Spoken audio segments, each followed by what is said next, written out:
vais vous parler de la grâce. J'ai dit à plusieurs reprises qu'un certain nombre de structures ne dépendaient pas de nos comportements.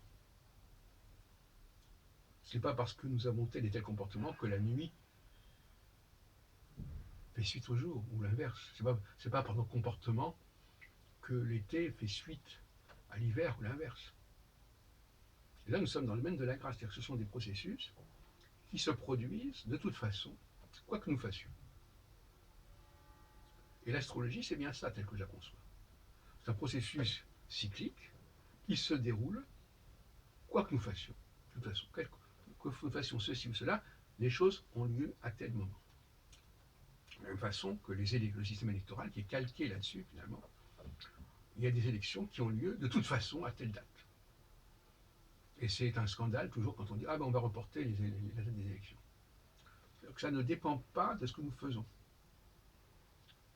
Depuis plus de 200 ans, les États-Unis fonctionnent comme ça. Tous les 4 ans, il y a des élections. Et même s'il y a un président qui meurt ou qui démissionne avant la fin de son mandat, il n'y a pas de nouvelles élections. On prend le relais avec son vice-président. Donc c'est quelque chose qui est de l'ordre de la grâce, c'est-à-dire c'est un processus. Alors la grâce, c'est un processus mécanique finalement, curieusement, qui ne dépend pas de nos actions, qui ne dépend pas de nos comportements. Donc dès qu'on veut introduire la notion de mérite ou de désobéissance, dès qu'on veut expliquer que c'est par nos comportements que les choses se passent ou ne se passent pas, là on sort de la dialectique de la grâce. Et on sait très bien qu'on en est sorti quand on a dit que les Juifs avaient démérité, avaient désobéi. On n'est plus dans la logique de la grâce.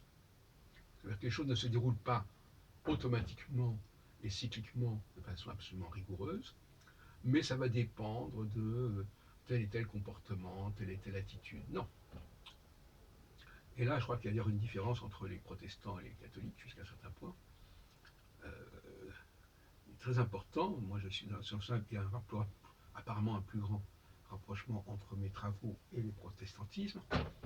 Mais bon, c'est comme ça en passant.